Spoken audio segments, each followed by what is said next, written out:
It's a little over 6:15 p.m. across Cameroon, and this is the news coming to you live on Canal International. Of course, we're broadcasting from our studios at Près in Douala. First things first, though, our top stories. Here's Gladys Ambon-Dibang.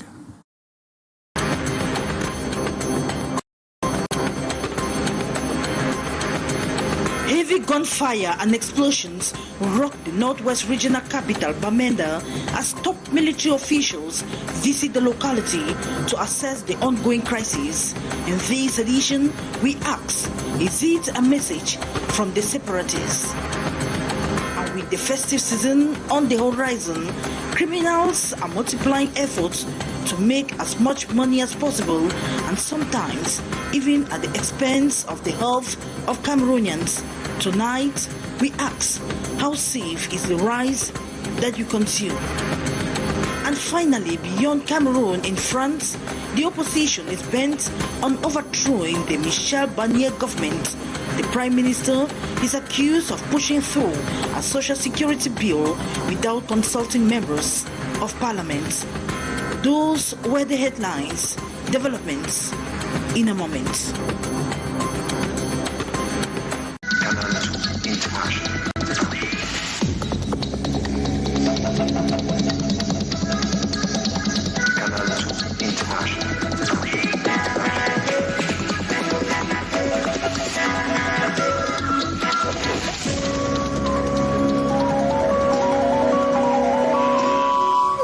Thanks once again for your company, and our apologies for the little late start of this installment. We'll begin from Bamenda, where heavy gunfire and explosions have been rocking the regional capital since Tuesday and up until Wednesday.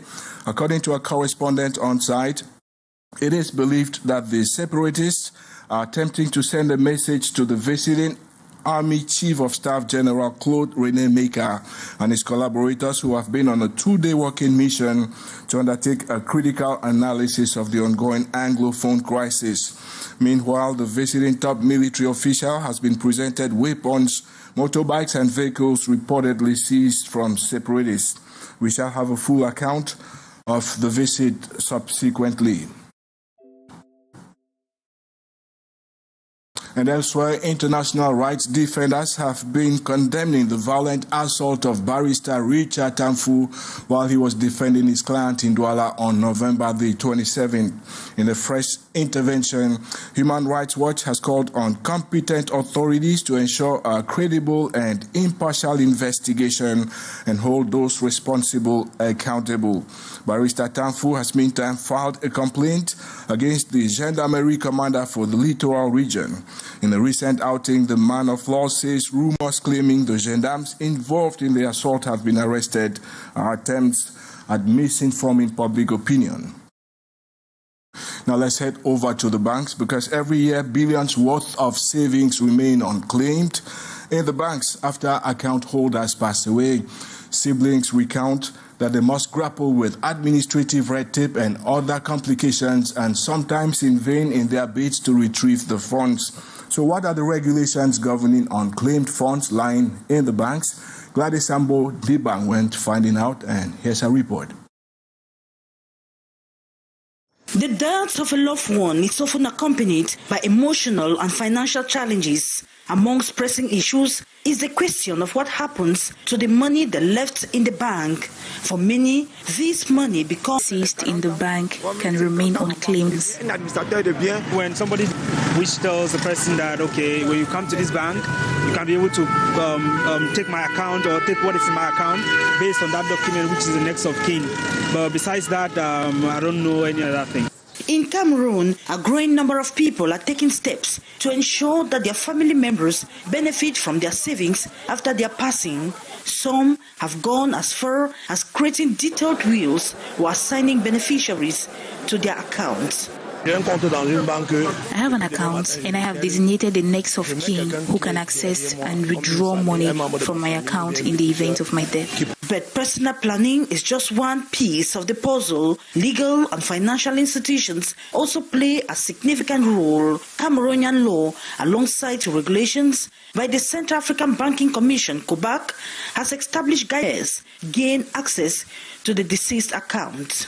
liquidation of the heritage of the deceased person. It is according to the decision that the bank will also liquidate the cash. And there are some special dispositions that are made or that have been stated by the COBAC on the dormant fund. Undivided accounts, often used in business partnerships, can be more complex, requiring negotiations among multiple parties. However, financial analysts warn that delays and legal hurdles remain common, as often face challenges such as lack of documentation, dispute amongst family members, or lengthy administrative processes.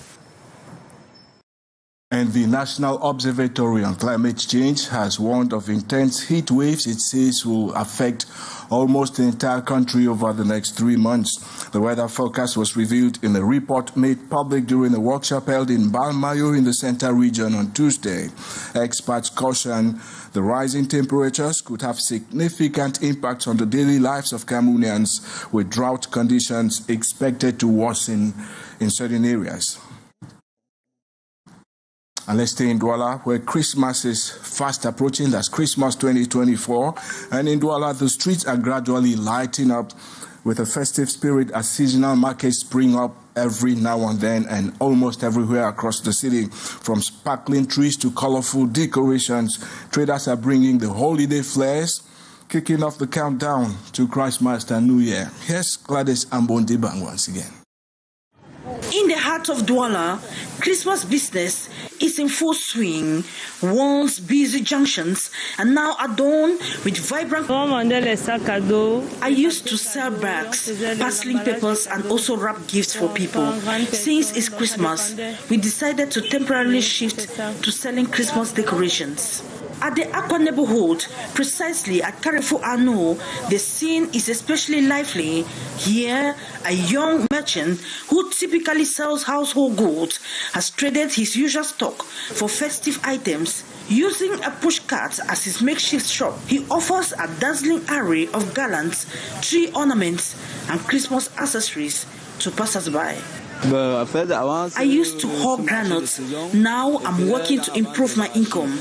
At the Douche Market, another vendor had swapped his everyday merchandise for Christmas trees, fairy lights, and Santa hats. While his dedication to the seasonal market is evident, the atmosphere, he says, feels quieter than expected. Business is slow. The items that sell the most are balloons, crowns, and candles. We take items on credit and sell them before determining if we have made any profit. Each year, new items are introduced, and when we get goods from our Chinese suppliers, we repay them even if not everything sells. However, they sometimes take back unsold items that are still in good condition. For seasoned decorators, this year's Christmas rush effervescence is not felt. However, with just 3 weeks to go before the festive season peaks, hopes remain high that last-minute shoppers will flock these temporary stores, bringing the energy and sales these merchants anticipate. And so what's the quality of the rice you will be consuming this Christmas? That question finds even more meaning now, considering that law enforcement officials in Douala have recently cracked down on an illicit rice repackaging outfit. D. Maureen went there and brought back this report.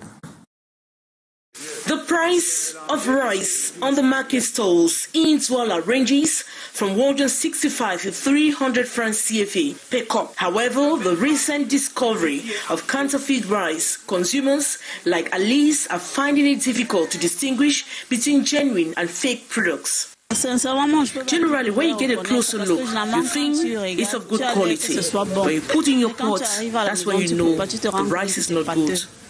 Meaning, you can't determine good rice from its appearance. We produce rice in Cameroon, yet government imports a lot of rice. And the cost of the importation, even rice of doubtful quality are imported. Reason why we find a lot of them in the market, and you find yourself eating just any type of rice. Well, we have a solution in our hands, consuming homemade rice.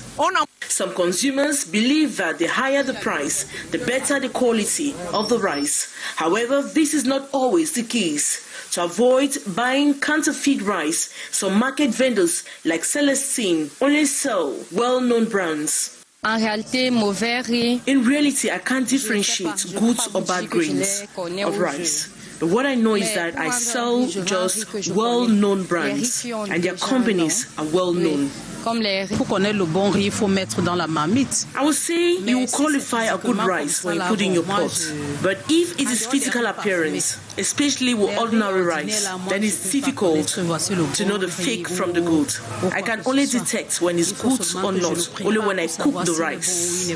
Since the seizure of the substandard Sana brown rice on November 28th in Bomono, Douala, consumers are being urged to be more vigilant when buying rice. They insist authorities should work to ensure that only genuine products are sold on the market. The price matters. It quickly qualifies the rice. A lot of people think when it's good rice, it makes it expensive. The reason why we tend to buy the most expensive brands, conscious enough that it's good quality. Experts in the sector and economists insist on every Cameroonian to always check the packaging for any signs of tampering. They should look for well-known brands, be aware of extremely low prices, check the rice for any unusual odors or colors. Meantime, there are fears the holiday merrymaking might be tarnished by recurrent power outages that frequently plunge Douala streets and entire neighborhoods into darkness, fueling fear and crime. City dwellers are calling on the competent authorities to restore public lighting and bring back their security. Maureen once again.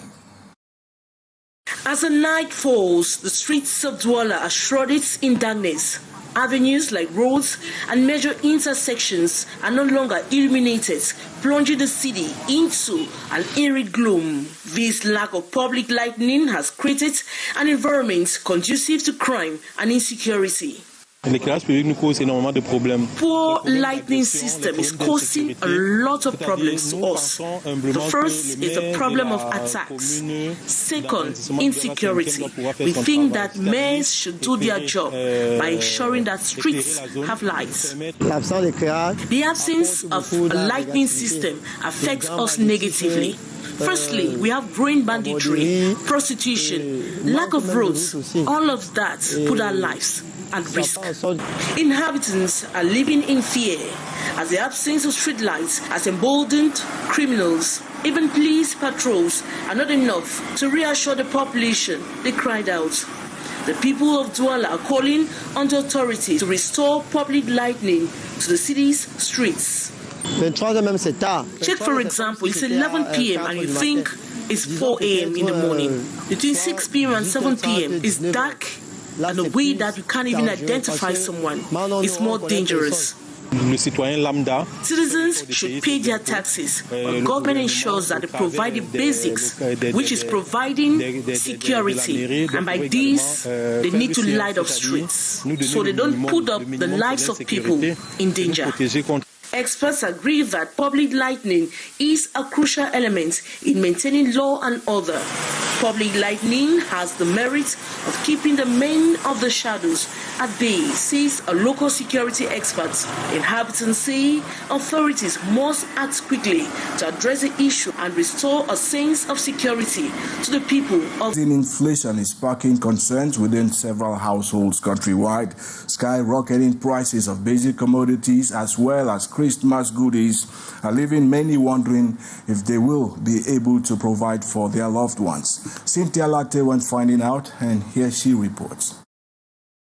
Stepping into Douala's market, shoppers are greeted by the kaleidoscope of Christmas decorations. Sparkling lights and colorful ornaments fill the stalls, setting the mood for the season. Kevin, though working with a tight budget, is determined to create the perfect festive atmosphere in what I didn't get during previous celebrations. Why?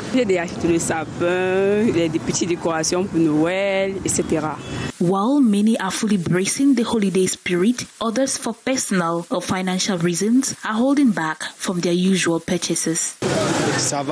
Christmas trees range from 10,000 to 17,000 francs. The cost of a basic article is 500 francs. Celui de l'autre année, c'est encore chez moi. En consommation, je n'avais pas fini. Je ne sais même pas si cette année, je vais finir ça. Despite the price hike, can bring the holiday spirit into their home without overspending. Now, voting a motion that could overthrow the government of Michel Barnier. Reports suggest that the motion is likely to go through, leading to Prime Minister Barnier's impeachment and ouster. If successful, Barnier's government will be the first in over 60 years to be